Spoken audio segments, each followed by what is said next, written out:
ஓர் பையினுள் வாழும் அருவூசி ஐந்தும் பறக்கும் வீருகம் அருவூசி ஐந்தும் பனித்தலைப்பட்டார் மறுவூசி பையும் அறக்கின்றவாறே கண்ணதும் காய் கதிரோனும் உலகினை உன்னை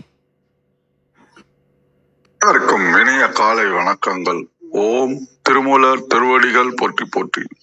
திருமந்திரம் 5ஆம் தந்திரம் 1544. பரிசறிவானவன்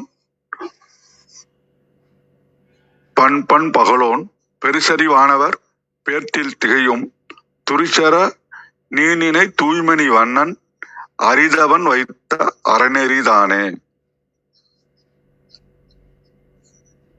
நமக்கு இந்த சைவ சித்தாந்தத்துல கூடிய 4 வடிவ முறைகளை பற்றியும் ஆன்மாவுக்கும் இறைவனுக்கும் உள்ள உறவு பற்றியும் அருள் இறங்குதல் பற்றியும் இந்த தந்திரத்துல நம்ம மெயினா சிந்திச்சு நிறைய வந்துட்டு இருக்கிறோம். அப்ப எப்படிலாம் ஆன்மாவுக்கு இறைவனானவன் அவனுடைய அருளை வழங்குவான் அப்படின்னு சொல்லும்போது தூய மனதோடு தூய உணர்வோடு அவனை தியானிக்கணும். அப்ப உச்சித்தலையில பேரொழியாக அவன் விளங்குவான். இது 4வது வரிக்கு. துரிசர நீனினை தூய்மணி வண்ணன், அவன் அப்ப ஒரு தூய்மையான உணர்வுடன் இருக்கக்கூடிய அந்த வண்ணனை நாம் போற்றும் போது அப்ப அவர் எந்த நிலையில இருக்கிறாருன்னு பார்த்தோம்னா, தேவருக்கும் சீவருக்கும் தேவையானவற்றை வழங்கி ஆதரிக்கக்கூடியவன் சிவன். யாருக்கு என்ன வேணும், ஏன்னா தேவர்கள் தான் கிட்ட இருக்கிறாங்க, அவர்களுக்கு என்ன வேணும்ன்றதும் கொடுக்க முடியும், சாதாரண ஒரு ஜீவராசிகளுக்கும் கொடுக்க முடியும். நடுநிலையான பண்புடைய அவனை தங்கள் உடம்பிலும் உணர முடியும். எங்கன்னா நடுநாடியில் நடமாடும் சிவனை நாம் உணர முற்படுவோம், அவன் அருளை பெறுவோம் என்று கூறி தலத்தை ரத்னமாலை அவரிடம் ஒப்படைக்கின்றேன். மிக்க நன்றி. நன்றிங்கய்யா. திருச்சிற்றம்பலம். திருமூலர் திருவடிகள் போற்றி போற்றி. திருமூலரின் திருமந்திரத்தில் 5ஆம் தந்திரத்தில் 1544வது பாடல் பார்த்துக் கொண்டிருக்கின்றோம். பாடல் இருக்கின்றது. பரிசு அறிவானவர் பண்பன் பகலோன் பெரிசு அறிவானவர் பேரில் திகழும் துரிசர நீனினை தூய் மணிவண்ணன் அரிது அவன் வைத்த அரண் நெறிதானே. இதன் விளக்கமாக சரவண யாத்திரத்திலிருந்து, கிடைப்பதற்கு மேலான பரிசு அவனே என்று அறிந்து கொண்ட தேவர்களுக்கு பெருங்கருணையோடு அருளுபவனும், பிரகாசமான சூரியனை போல் வெளிச்சத்தை கொடுத்து வழிகாட்டுபவனும், அடையக்கூடிய அனைத்தையும் விட பெரியதானவன் அவனே என்று அறிந்து கொண்ட தேவர்கள் அழைக்கின்ற பலவிதமான பெயர்களிலும் அப்படியே திகழ்பவனும் ஆகிய இறைவனை ஒரு குற்றமும் இல்லாமல் சாதகர்கள் நினைத்து வழிபட்டால் தூய்மையான மாணிக்கத்தில் நுழைகின்ற வெளிச்சம் அப்படியே எதிரொலிப்பது போல அவர்களின் எண்ணங்களுக்கு ஏற்ற தன்மையை கொடுத்து வழிகாட்டி அருளுகின்றான். சாதகர்களை காத்து அருளுகின்ற இறைவனை அடைகின்ற வழிமுறைகளே கிடைப்பதற்கு மிகவும் அரியதாக அவன் வகுத்து கொடுத்த அருளிய அந்த வழிமுறைகள் ஆகும் அப்படின்னு இதுல சரவண யாத்திரத்தில் கொடுத்திருக்காங்க. தேவாரத்தில் பார்ப்போம். மாணவனே, உயிர்களது வினையின் தன்மைகளை அறிந்து அவற்றிற்கு ஏற்ப அவைகளை படைப்பு தொழிலில் படுத்துகின்ற பிரம்மன் உயர்குணமாகிய சத்துவ குணத்தை உடையவன் என கூறப்படுகின்ற மாயோ. பகலவன் மக்களோடு படுத்து நோக்குங்கால் உயர்ந்தோராக எண்ணப்படுகின்ற இந்திரன் முதலிய தேவர்கள் இவர்களது பதவியில் விளங்க விரும்பும் உனது விருப்பம் அரும்படி நீ தூய மாணிக்கம் போலும் நிறத்தை உடைய சிவனை நினை. ஏனெனில் அவன் அருளி செய்த சிவநெறி ஒன்றே அடைதற்கு அறிய நல்ல நெறியாகும். தன் குறிப்புரையாக பெரிது பெரிசு என்று மறுவிற்று. அப்பண்புகொள் பெயர் பெரும்பொருள் என நின்று உயர்வையுடையாரை குறித்தது. அன்றி ஆகுபெயராய் என்ற பண்பு பெயர் என்றலுமாம். பெரிசாக என ஆக்கம் வருவிக்க திகழும் என்பது திகழ விரும்பும் காரணத்தின் மேல் நின்றது. வண்ணனை எனும் 2 நூறு தொகுத்தல் பெற்றது.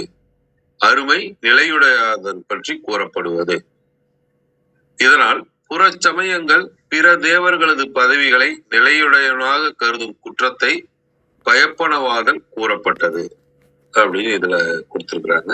அம்மா கௌரியம்மா, வணக்கம் அம்மா, வாருங்களம்மா. நன்றிங்க. அருமை ஐயா. அருமையான வணக்கம். அனைவருக்கும் அன்பு வணக்கம். ஓம் நந்தியம்பெருமான் திருவடி போற்றி. ஓம் திருமூலர் திருவடி போற்றி. ஓம் நம சிவாய.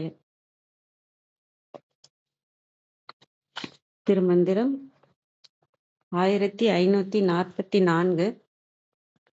பரிசு அறிவான் அவன் பண்பன் பகலோன் பெரிசு அறிவானர் பேற்றில் திகழும் துரிசு அற நீ நினை தூய்மணி வண்ணன் அரிது அவன் வைத்த அறநெறிதானே. Translation: He knows the nature. He is cultured. He is the light of the day. He is the gift of the celestials who know the greatest of all. You think of the pristine pure gem without any flaws. It is hard to practice this way for the others. பரிசறிவான் அவன் பண்பன் பகலோன். பரிசறிவான் அதாவது அருள், அவரோட அருள் தான் அருளாளன். அதாவது முதல் 2 வரியில அவர் எப்படிப்பட்டவர்ன்றத சொல்றாங்க. ஏன்னா நமக்கு வந்து என்ன பண்ணா நம்ம இறைவனை அடையலாம் அப்படிங்கிற மாதிரி சொல்லிட்டு வந்தாங்க. அந்த இறைவனையே நினைத்து அந்த இறைவனிலே அதுலயே தியானத்துல இருக்கணும் அப்படிங்கிறது, மனம் வந்து தூய்மையா வச்சிருக்கணும். இப்ப வந்து நான் வெறும் தியானம் மட்டும் பண்ணா போதுமா, நான் இறைவனை அடைஞ்சிடலாமான்னு நமக்கு வரும் இல்லையா? இல்ல, அவரோட குணம் என்னவோ அதை சொல்லி முதல் 2 வரியில வந்து அவர் குணம் வந்து இப்படி, அவர் எப்படி இருக்கிறாரு, அப்ப நாம எப்படி இருக்கணும். ஏன்னா நம்ம இறைவனோட கலக்கிறோம்னா, இப்ப பால்ல கலக்கணும்னா அட்லீஸ்ட் நம்ம தண்ணியாவது இருக்கணும். பால்ல போய் கலக்கிறதுக்கு நம்ம கல்லு மாதிரி இருந்துட்டு நான் பால்ல கலக்கணும்னு சொல்ல முடியாது இல்லையா? அதனால இறைவனோட தன்மை என்ன, அப்ப நீ எந்த தன்மையில நீ இருக்கிறது சிவநெறியாக இருக்கும் அப்படின்ற அதையும் நம்ம வெறும் பிராக்டிக்கலா நம்ம வந்து இப்படின்னு நம்ம குணம் சரியில்லாம இறைவனுக்காக நான் பண்ற விஷயங்களை மட்டும் பண்ணா பத்தாது, குணமும் இறைவனுக்கு இணையாக இருக்கணும் அப்படின்னு சொல்றதா நான் புரிஞ்சுக்கிறேன் இந்த பாடல்ல. பரிசறிவான் அவன் அருளாளன் ஞானவான் அவன் பண்பன் பகலோன். அவன் அருளே ஞானமாக இருக்கிறது, அதுதான் பரிசறிவான நான் பார்க்கிறேன். அனைத்தையும் அறிந்தவன், பண்பன் கருணையுடையவன், பகலோன் நம்ம அறியாமை இருளை வந்து நீக்கும் பகலோன், பெரிசு அறிவானவர் பேற்றில் திகழும். அதாவது இறைவனே பெரியவன் என்ற உணர்ந்த வானவர்கள் அவங்க இதுலதான். ஏன்னா நம்ம வந்து இப்போ நானுன்றதுதான் பெருசு நம்ம நினைச்சிட்டு இருக்கோம் இல்லையா? இந்த ஈகோ தான் பெருசு, நான் இந்த தனி இதுதான் அப்படின்னு நம்ம உலகியல்ல இருக்கிறோம். ஆனா வானவர்களுக்கு அவங்களுக்கு புரிஞ்சிருக்கும், நம்ம இறைவன் தான் பெரியவர், அவர் தான் அவரை அடையிறதுதான் முக்கியம் அப்படின்னு அந்த நிலையில இருக்கிறவங்களோட பாக்கியத்துல வந்து அவர் திகழ்றாரு. அந்த அதாவது ஈகோ இல்லாத மனம், அறியாமை இருளை போக்குற ஒரு இறைவன், ஞானவான் கருணை உள்ளம் படைத்தவன். இந்த மாதிரி அவரோட தன்மை இந்த மாதிரி இருக்கு. உலகத்திலே தேவர்களே பெரியவர்னு நினைக்கிற ஒரு இறைவன். அப்படி அந்த நிலையில இருக்கிற இறைவனை நீ என்ன பண்ணணும், அப்படி அந்த தன்மைக்கு நம்ம போய் கலக்கணும் அப்படின்னா நம்ம வந்து துரிசு அற நீ நினை தூய் மணிவண்ணன். அவர் அவ்வளோ தூய் மணிவண்ணன், தூய மணிவண்ணன் போல அவ்வளோ தூய்மையாக இருக்கிறாரு. அப்ப நாம எப்படி அவரை நினைக்கணும்னா குற்றமே இல்லாம, துரிசுனா குற்றம், இன்னொரு வகையா பார்க்கலான்னாலும், நம்ம துரிசுங்கிறது நம்ம மனமே நம்மளுக்கு குற்றம் தான். நம்மட்ட இருக்க ஒரு குற்றம்னு ஒண்ணு இருக்குன்னா, அது நம்ம முழு மனதுமே குற்றமாக தான் இருக்கு. அது முழுதுமே நம்ம இறைவன கொண்டு வரணும். ஏன்னா அறன்றது அந்த முழுதுன்ற அர்த்தமும் வரும். அதனால அந்த நம்ம குற்றமாக இருக்கிற இந்த மனத முழுதுமே நம்ம வந்து இறைவன நினைக்கணும். இல்ல அந்த குற்றமற்ற நிலையிலயும் நம்ம வந்து இறைவன நினைக்கிறதையும் பார்க்கலாம். எந்த ஒரு எதிர்பார்ப்பும் இல்லாம இறைவன நினைக்கிறது, எந்த பகையும் மனசுல இல்லாம இறைவன நினைக்கிறது. அ அந்த தூய்மையாக அந்த கருணை நிறைந்த இறைவன போய் சேரணும்னா, அது நம்ம அந்த அதான் பாலா இருக்கிறாருன்னா, தண்ணீன்ற நிலைமைக்காவது நம்ம வந்து மாறணும், கல்லா இல்லாம. அதுக்கு தகுந்த மாதிரி நம்ம அந்த தூய்மையான இறைவன அடையணும்னா, நாமளும் மனது வந்து முழுமையாக தூய்மையாக்கணும். "அரிது அவன் வைத்த அறநெறி தானே." அரிது. மானிடராய் பிறத்தலே அரிதுன்னு சொல்றாங்க இல்லையா? ஏன்னா இறைவன அடையறதுக்கு நமக்கு கிடைச்ச பிறவி இது. இந்த பிறவிய வந்து அதுவே அரிது. அதுல அவர் வைத்த அறநெறி, இறைவன அடையணும்னு வைத்திருக்கிற அறநெறி இருக்கு இல்லையா? அன்பு, கருணை, ஆ அமைதி, அ ஒழுக்கம் இதெல்லாம் தான் அவங்க வச்சிருக்க அறநெறி. இ இதுல இதுவும் அரிது. இதெல்லாம் நம்ம புரிஞ்சு நம்ம இதுல நிக்கிறதும் அரிது. அது அதனால இந்த பிறவிய எடுத்ததுக்கு எல்லாம் அரிதாக இருக்கிற இறைவனுமே அரிதானவன். நம்ம மனிதரா பிறந்ததும் அரிதான விஷயங்கள். இத எல்லாத்தையும் வேஸ்ட் பண்ணாம ஏன்னா நமக்கு கிடைச்சிருக்கிறது பெரிய அ பாக்கியம் மாதிரி நமக்கு கிடைச்சிருக்கு. அந்த மனித பிறவியே. அதுல இறைவனோட அறநெறிய நம்ம உட்காந்து படிச்சுக்கிட்டு இருக்கோம் இல்லையா? அது இன்னும் பெரிய பாக்கியம். இன்னும் அரிதான விஷயம். எல்லாரும் இத உட்காந்து படிக்கிறதில்ல. எல்லாரும் இத புரிஞ்சுக்கிறதும் இல்ல. எல்லாரும் இறைவன் வழியில நடந்து இறைவன அடையணும்னு நினைக்கிறதில்ல. இதுவும் பெரிய பாக்கியம். அப்ப இன்னமும் நம்ம வந்து அதிலே இறைவனோட அ வழியிலே அதான் இறைவன வழிபடணும்னாலே அவரோட வழியில நிக்கணும். அவர் எப்படி இருக்கிறாரு? அப்படின்னா அன்பா இருக்கிறாரு. அது ஒரே ஒரு விஷயம் தான். கருணையா இருக்கிறாரு. நல்லது செய்றாரு. அருளாளனா இருக்கிறாரு. நம்மளும் அதே வழியில நின்னு அந்த இறைவனோட சேர்றதுக்கான தகுதிய நம்ம வந்து இந்த மனித பிறவியில ஏற்படுத்திக்கணும். அதான் முதல்ல வந்து தியானத்த அந்த இத சொன்னாங்க. இப்ப நம்மளோட குணத்த சொல்றாங்க. ஏன்னா அந்த உலகியல்ல இருக்கும்போது ம் அ நம்ம வந்து ஈகோ தான் பெருசா இருக்கும் இல்லையா? எது நல்லது, கெட்டதுன்றது புரியாம இருக்கும். அ எப்படின்னா, இப்ப சொல்லனா, இப்ப வந்து எது நல்லது அப்படின்றப்ப அப்படியே ஆப்போசிட்டா இருக்கும். ஆன்மீகமும் சரி, உலகியலும் சரி. இங்க வந்து ஈகோ வச்சு தான் அன்னைக்கு ரத்னகுமார் ஐயா கூட கேட்டாங்க. அது உளவியல் நான் உண்மையான ஒரு எனக்கு இந்த கொஸ்டின் இருந்ததுனால தான் படிச்சேன். ஏன்னா எது நல்லது, எது கெட்டதுன்னே தெரியல. நான் வந்து இந்த சர்வீஸ்க்காக போறப்ப நம்ம நெறைய பேர பார்ப்போம். நெறைய பேருக்கு எதையாவது எடுத்து சொல்லுவோம். இது நல்லது சொல்றோமா, கெட்டது சொல்றோமான்னே தெரியாது. என்னன்னு அதனால தான் நான் படிச்சேங்கய்யா. ரத்னகுமார் ஐயாட்ட தான் சொல்றேன்.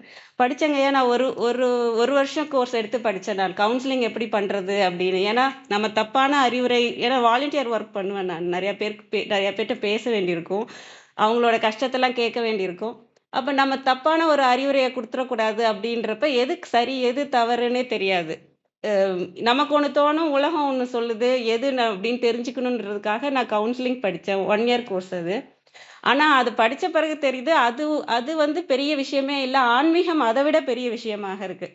உளவியல் வந்து நம்மளோட ஈகோவ வந்து கரெக்ட்டா வச்சுக்கிறது. செல்ஃப் வொர்த், செல்ஃப் அக்செப்டன்ஸு, அ செல்ஃப் ரெஸ்பெக்ட். அதாவது என்னோட ஈகோவ நான் எப்படி நல்லா வச்சுக்கிறது, என் மனச எப்படி நல்லா வச்சுக்கிறதோட நின்றுது. அதுதான் உண்மைன்னு சொல்லிட்டு அந்த படி போகுது. அது உலகியலுக்கு மட்டும் தான் இருக்கு. ஆன்மீகம் வந்து அதையும் தாண்டி எனக்குள்ள இருக்கிற இறைவன பத்தி பேசுது. அம் எப்படின்னா, நான் இப்ப செல்ஃப் ரெஸ்பெக்ட், செல்ஃப் இதெல்லாம் நம்ம சொல்றோம் இல்லையா? என்ன நான் மதிக்கணும், என்ன நான் பார்த்துக்கணும், அந்த இது சொல்றோம் இல்லையா? அது எனக்குள்ள இருக்கிற இறைவன். அது வந்து ஆன்மீகத்துல தான் வருது. நம்ம நல்லா வாழணும் அப்படின்னா, வெறும் உளவியலோட நின்னோம்னா, அது வெறும் நம்மளோட ஈகோ வரைக்கும் தான் இருக்கு. ஆன்மீகம் மட்டும் தான் நமக்குள்ள இருக்கிற இறைவன வந்து டச் பண்ற விஷயம். ஏன்னா, இது பொய்யான உளவியல் வந்து இந்த பொய்யான விஷயத்தோட ஸ்டாப் ஆயிடுது. அந்த உண்மையான விஷயத்த தொடல. ஆன்மீகம் மட்டும் தான் அந்த உண்மையான விஷயம் எதுன்னு பார்த்து நம்மகிட்ட நமக்கு எது உண்மைன்றத சொல்ல வர்றது வந்து உளவியல் இல்ல, ஆன்மீகம் தான். உளவியல்ல பாதி வரைக்கும் தான் இருக்கு. நீங்க அத இன்னும் முழுமையா நம்ம வந்து அத புரிஞ்சுக்கணும். எது உண்மை அப்படின்னு புரிஞ்சுக்கணும்னா, ஆன்மீகத்துல மட்டும் இறைவன் அருளால மட்டும் தான் நம்ம இந்த இடத்துக்கு நம்ம இத பத்திலாம் பேசிட்டு இருக்கோம். அதனால ஏன்னா உலகியல்ல வந்து நான் அ எனக்கு அது ரொம்ப டவுட்டா இருக்கும். நம்ம வந்து நல்லது செய்றோம், நல்லது செய்றோம்னு நெனச்சுட்டு அடி வாங்கிக்கிட்டே இருப்போம். அப்ப எது கரெக்ட்டு? எது தப்பு? நல்லது செய்றதே தப்பா? அப்படிங்கிற மாரி ஒரு கொஸ்டின் நமக்கு வந்துகிட்டே இருக்கும். அ அன்பு காமிச்சுக்கிட்டே இருப்போம். ஆனா மத்த அந்த அன்பே நமக்கு பெரிய கஷ்டமா வந்து கொண்டு வந்து குடுக்கும். இதுக்கெல்லாம் ஆன்ஸர் எது அப்படின்னு பார்த்தா, ஆன்மீகத்துல இருக்கிற இறைவன் தான். ஏன்னா நம்ம அங்க நானுங்கிறதே அங்க இல்ல. அது அது வந்து ஆன்மீகத்துல தான் தெரிய வரும். நான்ன்றது இல்ல, இங்க நாம்ன்ற ஒரு விஷயம் தான் இருக்கு அப்படிங்கிறதே. இங்க உளவியல்லயும் சரி, உலகியல்லயும் சரி, அவங்க சொல்றது வந்து அந்த நான வச்சே தான் சொல்லுவாங்க. "புடிக்கலையா நீ கெளம்பு." அதாவது நீ நல்லா இருக்கணும். அம் பவுண்டரீஸ் போட்டுக்கோ. நீ தள்ளி நில்லு. அ அந்த மாதிரி. இங்க வந்து நீங்க ஆன்மீகத்துல என்னன்னா, இங்க எல்லாரும் ஒண்ணுதான். அன்பு ஒண்ணுதான் உண்மையாக இருக்கிறது. அந்த அளவுக்கு உன்னோட மன தைரியத்த ஸ்ட்ராங் பண்ணிக்கோ. உன்னோட அம் அ இ அன்பு நிலையே நீங்க பெருசா வச்சிருந்தாலே, இறைவனை பற்றிக் கொண்டிருந்தாலே, இங்க எதுவுமே மேட்டர் இல்ல அப்படிங்கிறது அ ஆன்மீகத்துல வந்தோனே தான் புரிய வருது. ஆனா, அதனால இத விட இது ஆன்மீகம் வந்து ம் ரொம்ப பெரிய விஷயமாக இருக்கு, உலகியல விட.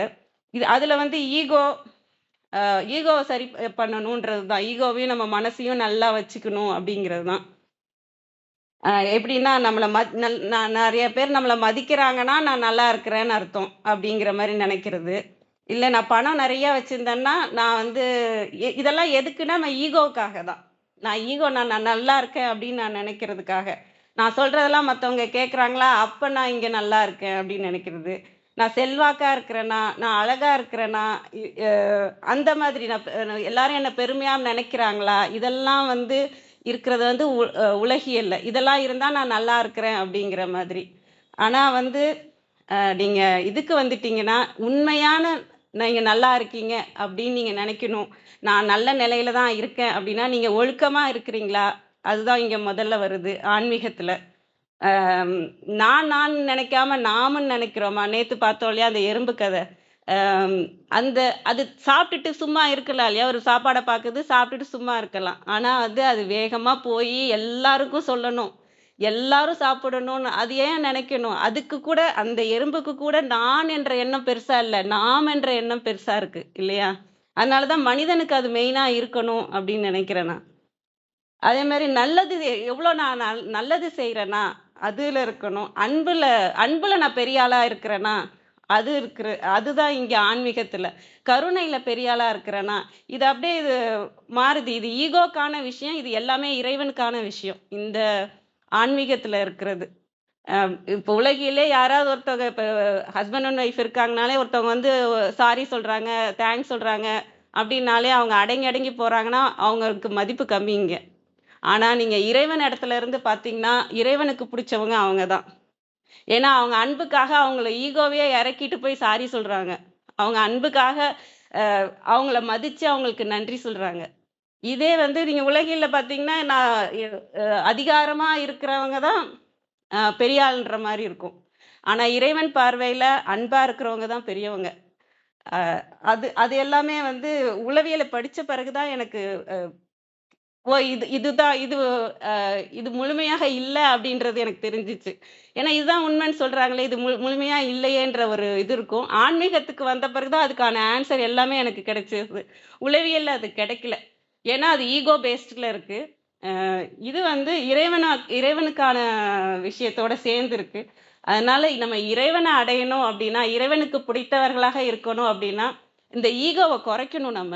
ஆ உள்ள ஈகோவே இல்லாம நான் என்று பார்க்காம, நாம் என்று பார்க்கிற அந்த இது வரணும். ஏன்னா உண்மையிலேயே நம்ம நானுன்ற ஒண்ணு இல்ல. இறைவன் மட்டும் தான் இங்க உண்மையா இருக்கிறாரு. அந்த அன்பு மட்டும் தான் இங்க உண்மையா இருக்கு. மத்தது எல்லாமே பொய். அந்த பொய்யுக்காக செல்வாக்கா இருக்கிறதோ, பணம் மதிக்கணும், அ நான் சொல்றது தான் எல்லாரும் கேட்கணும். இது எல்லாமே மாயை. இதுல மத்தவங்க மதிச்சாலும் சரி, மதிக்கலனாலும் சரி, நான் சொல்றது தப்பா எடுத்தாலும் சரி, தப்பா எடுக்கலைன்னா சரி, என்ன என்ன சொன்னாலும் சரி, நான் பிடிச்சிட்டு இருக்கிறது இறைவன், நான் பிடிச்சிட்டு இருக்கிறது அந்த அன்புன்ற பெரிய ஒரு விஷயம். அது இன்னும் பெருசு. அது இந்த ஆன்மீகத்துக்கு வந்த பிறகு தான் அது புரிய வருது. அதுக்கு முன்னாடி அந்த அறிவுலாம் இல்ல. அதாவது உளவியல் இருக்க அறிவுமே இல்ல. அத படிச்ச பிறகு, இப்ப ஈகோ படிதான் செல்ஃப் ரெஸ்பெக்ட் தான் முக்கியமா அப்படின்றது. ஆனா இங்க வந்த பிறகு செல்ஃப் ரெஸ்பெக்ட்னா எனக்குள்ள செல்ஃபா இருக்கிறது இறைவன். இறைவன மதிக்கிறது தான் பெருசு அப்படிங்கிறதே இங்க வந்த பிறகு தான் வருது. அதே தான் இங்கேயும் சொல்றாங்க. இங்கேயும் அந்த மன தூய்மைய பத்தி தான் ஆன்மீகத்திலயும் அதே தான் பேசுறாங்க. ஒ ஒழுக்கமாக இருக்கணும், அன்பா இருக்கணும், கருணையா இருக்கணும். நீ இறைவன அடையலாம் அப்படிங்கிறது தான். மன அமைதியோட இந்த பகைய ஃபர்ஸ்ட்டு அந்த முதல்ல இருந்தே நமக்கு கொண்டு வரதே அதுதான். பகையெல்லாம் நீக்கிட்டு தான் நம்ம அந்த இயமம், நியமத்துல இருந்தா நீ அதுக்கப்புறம் தான் நீ உள்ளே வரலான்னு சொல்றாங்க. அந்த கேட்ட நம்ம தாண்டணும். நம்மள்ட்ட இருக்க பொறாம, போட்டி ஏன்னா இத நானுன்னு தனியா நின்னு பார்க்குறேன் இல்லையா? பொறாம, போட்டி அந்த மாரி தனியா இருக்கிறதுனால, எனக்கு தேவை, நான் நல்லா இருக்கணும், என் சந்தோஷம், என் குடும்பம் இப்படி இதுக்குள்ளேயே நம்ம சிக்கிடுறோம். அந்த இதே பொய்ன்னு நம்ம உடைக்கிறாங்க இங்க ஆன்மீகத்துல. ஆ அந்த விஷயமே ஒரு பெரிய ஒரு விஷயமா இருக்கு. அதே சமயம் இது ஒரு நல்ல பாதைய நமக்கு கொண்டுட்டு போகுது. உண்மை என்னன்னு புரிய வைக்குது. இது பெரிய பிரம்மாண்டமாக இருக்கு இந்த ஆன்மீகம்ன்றது. எனக்கு இந்த அளவுக்குலாம் தெரியாது மொத. இப்ப இத பத்தின படிக்க படிக்க தான் இதுல இருக்கிற பெரிய விஷயங்கள்லாம் புரிய வருது. எது உண்மைன்னு நெனச்சிட்டு இருக்கோமோ, அதுவே உண்மை இல்ல. நானு நெனச்சிட்டு இருக்கிறது உண்மை இல்ல. எல்லாமே உடைக்கப்படுது இங்க. அதுல இறைவன அடையிறதும், நம்ம அந்த இறைவனோட தன்மையில நம்மளும் இருந்து, அந்த ஒழுக்கமும், நல்லது செய்றதுல பெரிய ஆளா இருக்கணும். அ அன்பு செய்றதுல பெரிய ஆளா இருக்கணும். அ ந எல்லாரையும் ஒண்ணுன்னு நெனைக்கிறதுல பெரிய ஆளா இருக்கணும். ஒழுக்கமாக இருக்கணும். இதெல்லாம் இருந்து, அந்த தியானம், தவத்தையும் இறைவனையே பற்றிக் கொண்டிருக்கிற அந்த தியானத்தையும், தவத்தையும் நம்ம பற்றிக் கொண்ட இறைவன போய் சேரலாம். ஏன்னா, இது அரிதான விஷயம் தான். மானிடரா பிறத்தலே அரிது. அதனினும் அரிது. இப்ப நம்ம சிவநெறியில படிச்சிட்டு இருக்கிறது. அதனினும் அரிது. அதையும் நம்ம இத ஃபாலோ பண்ணி இறைவன அடையிறது. அதுக்கு இறைவன் அருள் புரிவாரு. அனைவருக்கும் நன்றி. வாங்க பிரணவன் ஐயா. வணக்கம் ஐயா. விந்தியாம்மா இருக்காங்க பாருங்க கௌரவம். வாங்க விந்தியாம்மா. எனக்கு காமிக்கல உங்களை. வாங்கம்மா. விந்தியாம்மா வாருங்கம்மா. வாங்கம்மா. அனைவருக்கும் வணக்கம். ஓம் சிவசக்தி போற்றி, ஓம் திருமுலரே போற்றி. 1544வது திருமந்திரம். பரம தயாளன் பரமன். திருமந்திரம்.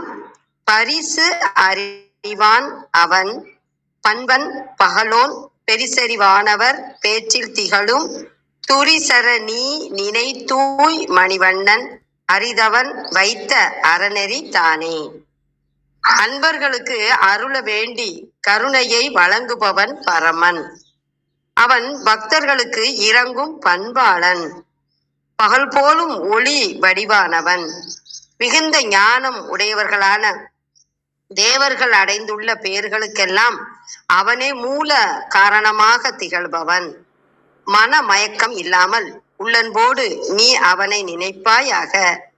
தூய மாமணி போன்ற சோதி ஒளி சொரூபமாக திகழும் அவன் அருளிய அருமையான மார்க்கம் அறிவு நெறியாகிய சன்மார்க்கம். பகல் ஒளி, பெரிசறிவானவர், மிகுந்த ஞானமுடைய வானுலக தேவர், பேரு பெருமை, துரிசு குறை, அரிது அருமையானது. கழக வெளியீட்டில் மாயையின் குணங்கள் சிறிதும் இல்லாதவன் மேலாம் சிவபெருமான் ஒருவனே. அவன் என் பெரும் அருகுணங்களை உடையவன். இயற்கை பேரொளியாய் எவற்றினுக்கும் ஒளி கொடுப்பவனும் அவனே. மிகுதியும் உணர்ந்த தேவர்கள் அவனை தொழுவதால் தத்தம் பேராகிய நிலையில் திகழ்கின்றனர். அவனை நம் ஆணவ முதலிய குற்றங்கள் நீங்கும்படி நெஞ்சே நீ நினைவாயாக. அவன் தூய பளிங்கு நிறத்தன். அவன் அருளி செய்த அறநெறியாகிய சன்மார்க்கம் மிக்க அருமையும் பெருமையும் வாய்ந்தது. பரிசரவானவன், மாயை இல்லாதவனான சிவன். பெரிசறிவானவர், மிக்க அறிவுள்ள வானவர். தூய்மணி, படிகமணி, அரிதவன் அரிய தவத்தை செய்து அடையக்கூடியவன். அறநெறி சன்மார்க்கம். அனைவருக்கும் நன்றி, வணக்கம். சிவசிவ. திருச்சிற்றம்பலம். நன்றி நன்றி, மிக்க நன்றி. அருமை, நல்ல பார்வை இருந்தது. வாங்க பிரணவன் ஐயா, வணக்கம் ஐயா. ஐயா வாங்க ஐயா, வணக்கம் ஐயா. யாரா ஏதாவது கேக்குறாங்களா?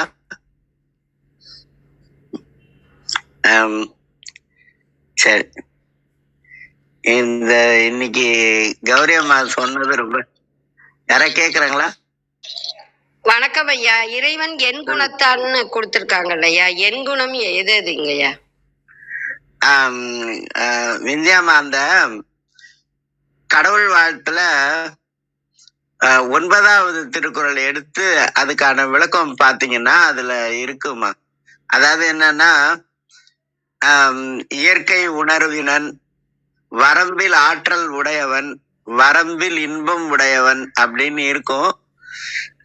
இந்த தளம் முடிஞ்ச உடனே நான் உங்களுக்கு தொலைபேசியில வரும்போது அப்படியே நீங்க அதை எடுங்க. அந்த 8 குணங்கள் இருக்கும். நம்ம அப்புறமா பார்க்கலாம் கண்டிப்பா.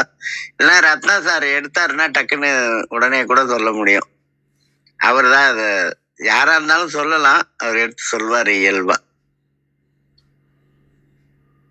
சார் ரத்னா சார் இல்லையா, அவரு வேலையா கூட இருக்கலாம்.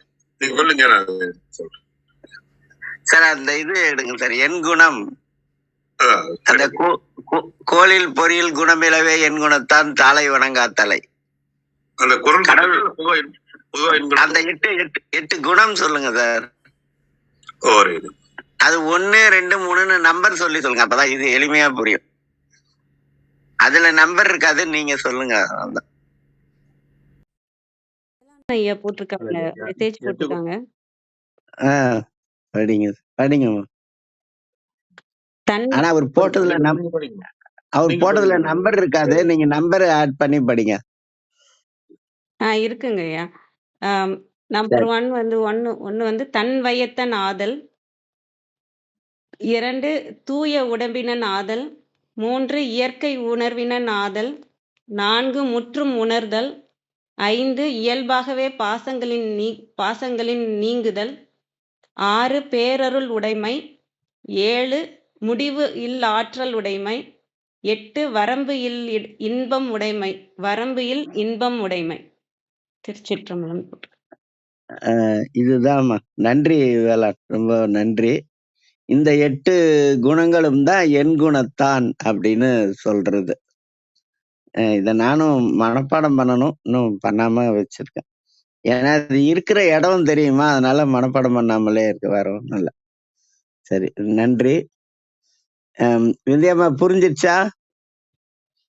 ஐயா கேட்டுக்கிட்ட ஐயா, நன்றிங்க ஐயா. நான் வச்சிருக்க திருக்குறள்ல அப்படி விளக்கம் இல்லையா, அதான் கேட்டேன். நன்றிங்க ஐயா. இது அப்படியே நீங்க முடிஞ்சா குறிப்பை எடுத்துக்கோங்க, நல்லது. சரி, இப்ப கௌரி அம்மா வந்து ரொம்ப அருமையா சொன்னாங்க. என்னன்னா, உலக அளவுல பெரியவங்களா இருக்கிறவங்க இறைவனிடத்தில் பெரியவர்கள் இல்லை. இந்த நம்முடைய நன்மையின் பொருட்டு, அன்பின் பொருட்டு அடங்கி சிறியவர்களாக இருக்கிறவர்களே இறைவனிடத்தில் பெரியவர்கள் அப்படின்னு சொன்னாங்க. அதுக்கு தமிழ் தான் அதுக்கு உண்மையான ஒரு விளக்கத்தை கொடுக்குங்க. இந்த தமிழ்ல பெரியது அப்படின்னு எழுதுனீங்கன்னா அதுல சின்ன ரீ இருக்கும். அதாவது இந்த தமிழ்ல வந்து இடைநெறின்னு சொல்லுவோம். ஆனா பொதுவாக எல்லாருக்கும் புரியும்படியா சொல்றது சின்னதுன்னு சொல்லுவோம். பெரியது அப்படின்னு எழுதும்போது அதுல அந்த ரீ போடும்போது சின்ன ரீ போடுவோம். சிறியது அப்படின்னு எழுதும்போது அதுல பெரிய ரீ போடுவோம், அதாவது வல்லின ரீ போடுவோம். அதனால எது சிறியதோ அது இறைவனுக்கு பெரியது. இந்த உலகத்துல எது பெரியதோ அது இறைவனுக்கு சிறியது.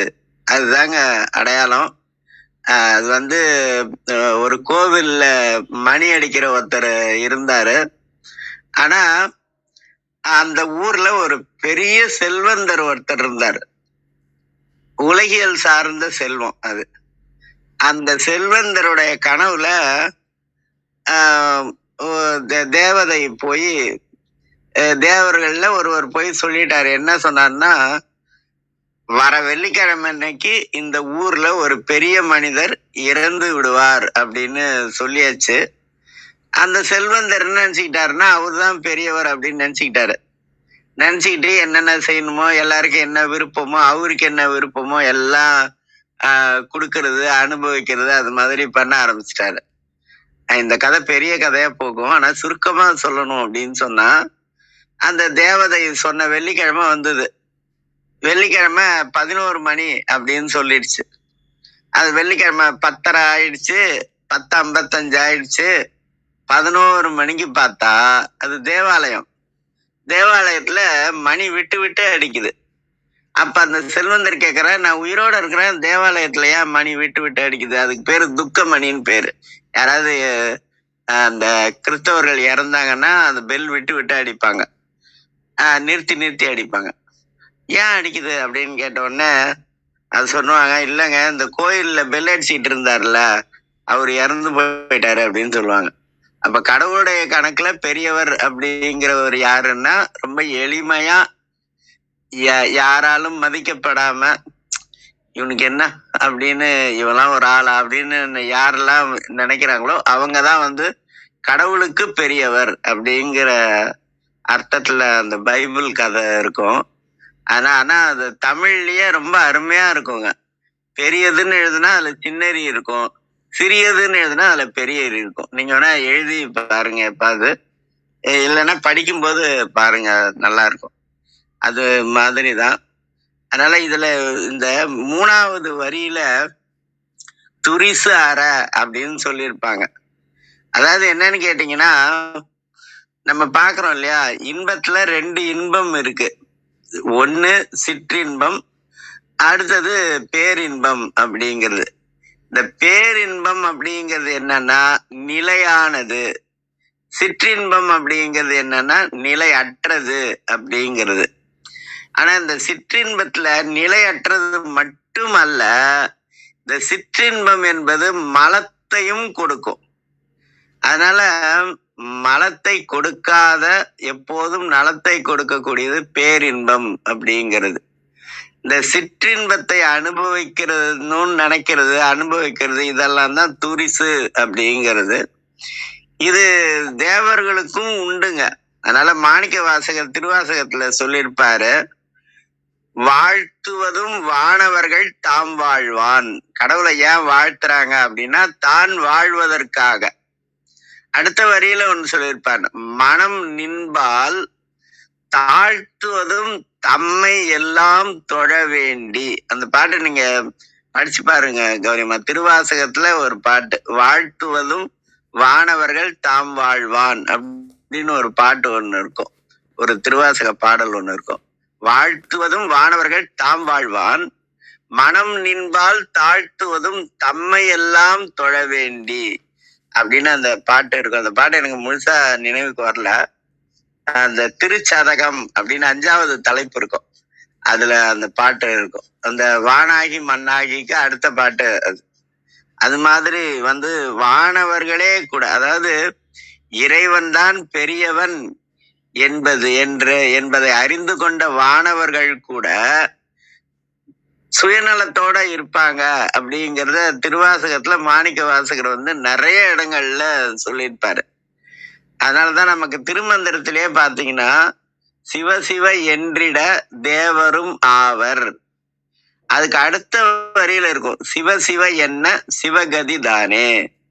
அப்ப தேவர்களாக இருப்பதை காட்டிலும் சிவகதியில இருக்கிறது தான் சிறப்பானது அப்படின்னு நமக்கு திருமூலரே வந்து சொல்றாரு பாருங்க. அதனால வந்து அந்த சிவகதிக்கு செல்லக்கூடிய நெறி எதுவோ அதுதான் அரிய நெறி. அந்த அரிய நெறியை யார் நமக்கு கொடுத்திருக்கிறார்கள் அப்படின்னா இறைவனே கொடுத்திருக்கிறான் அப்படிங்கிறது தான் இந்த பாடல்ல இருக்கக்கூடியது.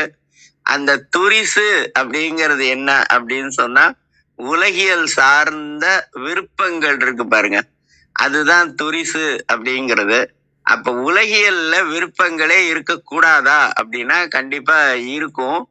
ஆனா அது நிலையற்றது அப்படிங்கிற அந்த உணர்வோட அந்த விருப்பம் இருந்ததுன்னா நம்ம கொஞ்சம் கொஞ்சமா அந்த விருப்பத்துல இருந்து மேம்பட்டு அந்த ஞானம் அப்படிங்கிற நிலைக்கு, இறை அருள் அப்படிங்கிற அந்த நிலைக்கு நம்ம போக முடியும். ஆனா இதுவே நிலையானது அப்படிங்கிற நிலைமையில இருந்தோம்னா மீண்டும் மீண்டும் நம்ம அந்த பிறப்பு அப்படிங்கிறது நமக்கு வந்துகிட்டே இருக்கும் அப்படிங்கிறது. அதனால இந்த பெரிசு அப்படின்னு 2வது வரி இருக்கு பாருங்க. சிலப்பதிகாரத்திலே இளங்கோவடிகள் சொல்வாரு, பிறவா யாக்கை பெரியோன் அப்படின்னு சிவபெருமானதான் சொல்லியிருப்பாரு. பிறவா யாக்கை பெரியோன் அப்படின்னு. அதே மாதிரிங்க இலக்கியத்துல சிவபெருமானுக்கு பிள்ளைத்தமிழ் கிடையாது. எல்லாருக்கும் பிள்ளைத்தமிழ் இருக்கும். பெம்மான் முருகன் பிறவான் இரவான்னு இருந்தா கூட திருச்செந்தூர் முருகன் பிள்ளை தமிழ் அப்படின்னு பகழி கூத்தரே ஒரு நூல் பாடியிருப்பாரு. ஆனா சிவபெருமானுக்கு மட்டும் பிள்ளைத்தமிழ் கிடையவே கிடையாது. பிள்ளைத்தமிழ்ங்கிறது ஆண்டவனை, அரசனை, அப்புறம் நம் மனதுக்கு விருப்பமான தலைவர்களை குழந்தையாக கருத்தில் கொண்டு பாடுவதுதான் அந்த பிள்ளைத்தமிழ் அப்படிங்கிறது. ஏன்னா சிவபெருமான் பிறப்பதில்லை, இறப்பதில்லை. அதனால அவருக்கு பிள்ளைத்தமிழ் சிவபெருமானுக்கு இல்லாதது. அதனால இந்த பிறவா நெறியை நாமும் அடையணும் அப்படிங்கிறது தான் இந்த 4வது வரியினுடைய நோக்கம் அப்படிங்கிறது. இந்த 4வது வரியினுடைய நோக்கம் பிறவா நெறி அடையணும் அப்படின்னு சொன்னா அதுக்கு நம்ம திருக்குறளோட 13வது அதிகாரத்தை நல்லா படிக்கணும். அந்த அடக்கமுடைமைன்னு ஒண்ணு இருக்கும். செறிவறிந்து சீர்மை பயக்கும் அறிவறிந்து ஆற்றின் அடங்க பெறின் அப்படிங்கிறது. இந்த செறிவு, அறிவு, அடக்கம் இது 3ம் தான் நம்மை இறைவனிடத்தில் நம்முடைய ஆன்மாவை அழைத்து செல்லக்கூடிய ஒரு விஷயம் அப்படிங்கிறது தான். நன்றி. இன்னைக்கு அபிராமி அந்தாதியோட 11வது பாடல் பார்க்கலாம். ஆனா நம்ம பார்க்க வேண்டிய பாடல் இதுக்கு சமமானது எது அப்படின்னு சொன்னா, வாழ்த்துவதும் வானவர்கள் தாம் வாழ்வான் அப்படிங்கிற அந்த திருவாசகம் பார்க்கணும். ஆனா அது எனக்கு சரியா இப்ப நினைவுல இல்லை. அதே மாதிரி துரிசு அப்படின்னு வரும்போது அதுதான் நம்ம தூசு அப்படின்னு சொல்லிடுறோம். அது 4 வகையான துரிசு உண்டு. அண்டத்துரிசு அப்படிங்கிறது யூனிவர்ஸ், அகில துரிசு அப்படிங்கிறது நில உலகம், அதுக்கப்புறம் பிண்டத்துரிசு அப்படிங்கிறது உடல், பேருயிர் துரிசு அப்படிங்கிறது அந்த உயிர் கேவலத்துல இருக்கும்ல பிறவிக்கு வரத்துக்கு முன்னாடி அது. இந்த 4 வகையான துரிசு, அண்டத்துரிசு, அகிலத்துரிசு, பிண்டத்துரிசு, பேருயிர் துரிசு அப்படின்னு வள்ளல் பெருமான் சொல்லியிருப்பாரு. அண்டத்துரிசும் அகிலத்துரிசும் அண்டர் அடக்கும் அருட்பெருஞ்சோதி, பிண்டத்துரிசும் பேருயிர் துரிசும் அடக்கும் அருட்பெருஞ்சோதி அப்படின்னு சொல்லியிருப்பாரு. இந்த துரிசெல்லாம் இல்லாம இருக்கிறதுக்கு அப்படின்னு சொன்னாக்கா நம்ம அந்த இறைவனுடைய நினைவில் இருக்க வேண்டும் அப்படிங்கறதுதான் இதற்கான விளக்கம். அதனால நம்ம இன்னைக்கு அபிராமி அந்தாதியோட 11வது பாடல் பார்த்து நிறைவு பண்ணிக்கலாம். யாராவது ஏதாவது கேட்கறா இருந்தா கேட்கலாம் இப்ப கூட. ஐயா ஒரு வேளாண் ஐயா அந்த பாடல் போட்டிருக்காரு. சொல்லுங்க. பேரருளாளன் மறவா அருள் தந்த மாதவன் நந்தி அறவாளி அந்தணன் ஆதி பராபரன் உறவாகி என் உளம் புகுந்தான். ரைட். உறவாகி என் உளம் புகுந்தானே. சரி, இது எந்த நூல்ல இருந்து எடுத்திருக்காருன்னு தெரியல. திருவாசகம் திருமந்திரமா? கடைசியா பார்த்தா திருமந்திரம் மாதிரியே தெரியுது. உளம் புகுந்தானே அப்படின்னு இருக்கிறதுனால நன்றி வேளாண். நீங்க மேல சொன்னீங்கன்னா நல்லா இருக்கும். திருமந்திரம் தான் போட்டிருக்காங்க. Right right, Thirumanthiram. ரைட், சரி, நன்றி. இன்னைக்கு நம்ம ஓதி நிறைவு பண்ண வேண்டியது அப்படின்னு நினைக்கிறது அபிராமி அதோட 11வது பாடல். ஆனந்தமாயன் அறிவாய், ஆனந்தமாயன் அறிவாய் நிறைந்த அமுதமுமாய், ஆனந்தமாயன் அறிவாய் நிறைந்த அமுதமுமாய் வானந்தமான வடிவுடையாள் மறை நான்கினுக்கும்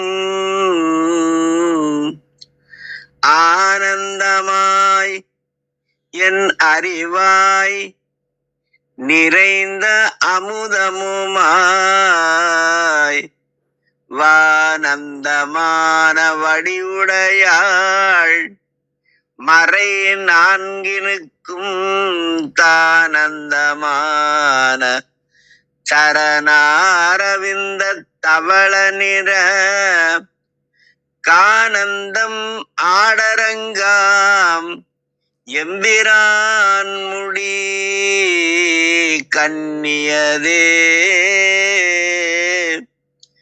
ஆடும் பரிவேல் அணிசேவலன பாடும் பணியே பணியாய் அருள்வாய் வாழ்க சீரடியாரெல்லாம். திருச்சிற்றம்பலம். நன்றி. நன்றி. மிக்க நன்றி. மிக அருமை. எதுவும் கேள்வி இருந்தாலும் கேட்கலாம். உங்களோட கருத்து இருந்தாலும் சொல்லலாம். நன்றிங்க. நன்றி. ரத்னகுமாரியா நன்றிங்க. நிறைவு செஞ்சுக்கலாம். நன்றி. நன்றிங்கய்யா. கௌரிமா உங்களுக்கும் நன்றிங்கம்மா. உங்களோட இது எது என்ன ஏதுன்னு தெரியாது. பட் நீங்க பேசும்போது அந்த உணர்வு வந்து எப்போ வந்துட்டு நான் அழகேசனையா கிட்ட கூட நான் அதை சொல்லியிருக்கிறேன். ரொம்ப ரொம்ப இயல்பா ரொம்ப ஒரு சின்ன குழந்தைக்கு சொல்ற மாதிரி ரொம்ப அழகா நீங்க சொல்ற விதம், ரொம்ப எளிமையான விளக்கத்தோட சொல்ற விதம். இன்னைக்கு கூட நீங்க சொன்னது நம்ம அட்லீஸ்ட் தண்ணியாவது இருக்கணும் அப்படிங்கிற அந்த தண்ணீர்ல போன கல்லு மாதிரி இருக்கக்கூடாது அப்படிங்கிற அந்த மாதிரி சின்ன சின்ன உதாரணங்கள்லாம் இருக்கு. நீங்க இன்னொன்னு நீங்க சொன்னதும் உண்மைதான். நம்ம என்னதான் நம்ம இது பண்ணாலும் எல்லா இதுலயுமே இந்த அக்செப்டன்ஸ் அதை சுற்றியே தான் எல்லா விஷயங்களும் வந்துகிட்டே இருக்கு. ஆனா ஒரு சமயத்துல எல்லாத்தையும் ஏத்துக்கணும் அப்படின்னா நம்ம என்ன பைத்தியக்காரங்களா அப்படிங்கிற ஒரு கேள்வி உள்ள வந்துடும். அதுக்கெல்லாம் விடையா இந்த நமக்கு ஆன்மீகம் தான் இருக்கு. அதுவும் இந்த திருமந்திரம் இதுலயே இருந்தாலுமே கூட சில டைம் நமக்கு அந்த மீறி அதை போயிட்டே இருக்கும். அதுக்கு வந்து இந்த தளம் வந்து ஒரு எனர்ஜி கொடுக்குற ஒரு பேட்டரி மாதிரி. அப்பப்போ நம்ம வந்து அதை எடுத்துக்கிற ஒரு இது மாதிரி உள்ள வரும்போது ஒரு சத்சங்க மாதிரி தான் இந்த தளம். நீங்க சொல்ற மாதிரி வரும்போது நமக்கு அது இன்னும் கொஞ்சம் உள்ள நம்ம அதுலயே ஸ்ட்ராங்கா இருக்கிறதுக்கு ஒரு இதை கொடுத்துக்கிட்டே இருக்கு. அப்படிதான் நான் பாக்குறேன்னா. நன்றி கௌரி. நன்றி அர்த்தனாரியா. நன்றி அழகேசனையா. அனைவருக்கும் நன்றி. நன்றி. ரத்னகுமாரையா. கௌரியம்மா வந்து தளத்துக்கு வந்ததுக்கு அப்புறம் இப்போ கொஞ்சம் நம்ம உணர்வுகளை பார்க்கும்போது கொஞ்சம் ஹையர் லெவல் போயிட்ட மாதிரி ஒரு உணர்வுகள் வருது. ஏன்னா நிறைய அவங்க பேசுற விதம் டெய்லி சிந்திக்கிறதும் அதுவாகவே ஆகி ஒரு கொஞ்சம் ஹை லெவல் ப்ரொமோஷன் போயிட்ட மாதிரி ஒரு உணர்வு கிரியேட் பண்ற அளவுக்கு அவங்களுடைய பேச்சுக்கள் வந்து. நன்றிங்க அம்மா. நன்றி ரத்னாரி ஐயா. வணக்கம். வாங்க பவளமணி அம்மாவா. காலை வணக்கம் எல்லாருக்கும். ரொம்ப ரொம்ப அருமையா இருக்கு. இதுல திருமந்திரம் மட்டும் கேட்காத இன்னும் நிறைய விஷயம் நிறைய ஒண்ணா கேட்டுக்கிட்டே இருக்கோம். நிறைய அந்த மாதிரி வேளாண் அவர் கூட நிறைய போடுறாரு. நம்ம ஒண்ணு கேட்க வந்து அதுல 10-15 விஷயம் நிறைய கேட்கிறோம். அது ரொம்ப சந்தோஷமா இருக்கு. கௌரி அம்மாவுக்கு ரொம்ப ரொம்ப நன்றி. தயன் ஐயா, கிருஷ்ணாஸ்குமார், பிரணவ் ஐயா எல்லாருக்குமே நன்றி. ரொம்ப ரொம்ப அருமையா இருக்கு. நல்லா இருக்கு. தேங்க்யூ. நன்றி. நன்றிங்கம்மா. நீங்க கூட முயற்சி செய்யுங்கம்மா. ஒரு நாளாவது வந்து பேசுங்க. ட்ரை பண்ணுங்க. நன்றி. ரொம்ப நான் கேட்டுக்கிட்டே கேட்டுக்கிட்டு இருப்பேன். அவ்வளவுதான் சார். ரொம்ப பேச தெரியாது எனக்கு. நன்றிம்மா. நன்றி. அழகேசனையா கௌரி அம்மாவோட இந்த மாதம் ஒரு இது ப்ரோக்ராம் பண்றீங்களா? அது நீங்க அவங்கள வச்சு கூட அவங்க கிட்ட பேசி ஏற்பாடு பண்ணலாம் அப்படின்னு என்னுடைய கருத்து. நன்றி. ஏன்னா சார் தெரிஞ்சதெல்லாம் இங்க சொல்லி அன்னைக்கு என்ன தோணுதோ அந்த பாடல்ல தெரியறதோ சொல்லிடுறேங்கய்யா. அது தெரியும். நம்மகிட்ட இந்த வேளாண்மையா மாரி எல்லாரும் பேசாதவங்க நிறைய பேர் இருக்காங்க. அவங்கெல்லாம் வந்து அவங்களோட கருத்தெல்லாம் சொன்னா நல்லா இருக்கும். உண்மைதாம்மா. பட் மேல வந்தாதானே அடுத்த கட்டத்துக்கு போறதுக்கு அவங்களுடைய நேரமோ அல்லது வேற ஏதோ தெரியல. இப்ப பவளமணியம்மா சொல்ற மாதிரி இப்ப நானும் வந்து நான் ஜஸ்ட் படிக்கிறது தான், நான் கேட்டுக்கிறது தான். நான் மேல வர்றதுங்கிறது படிக்கிறது மட்டும் தான், வேற எதுவும் இது இல்லை. உள்ள கொஞ்சம் ஆராய்ஞ்சு சொல்றதோ இல்ல தோன்ற சொல்றதோ அப்படியெல்லாம் இல்லை. நூலை பார்த்து புத்தகத்தை பார்த்து படிக்கிறது தான், அவ்வளவுதான். இந்த மாதிரி ஒவ்வொருத்தருக்கும் ஒவ்வொரு இது. உங்களோட இது இந்த மாதிரி இருக்கும்போது இன்னும் இன்னும் சில கருத்துக்கள் நீங்க உங்ககிட்ட இருந்து வந்தா இன்னும் நல்லா இருக்கும் அப்படிங்கிறது என்னுடைய எண்ணம். நன்றி பாத்திமா, நன்றி. நிறைவு செய்து கொள்வோம். நான் பெற்ற இன்பம் பெருக இவ்வையகம் வான் பற்றி நின்ற மறைபொருள் சொல்லினேன் என்றும் காலை எழுந்து கருத்தறிந்தோதிரின் ஞான தலைவனை நன்னுவர் என்றும் கூறிய திருமூலரின் கூற்றுக்கேற்ப வந்திருந்து கருத்துக்களை குறி தெளிவுபடுத்திய சான்றோர்களுக்கும் செவி கொடுத்து சிறப்பித்த மெயின்பர்களுக்கும் மிக்க நன்றி. தளம் நிறைவடைகிறது. மீண்டும் நாளை காலை 6:30 மணிக்கு கேள்வி நாளம் ஆன்ம சுவாச நிகழ்ச்சி சந்திப்போம். 5, 4, 3, 2, 1.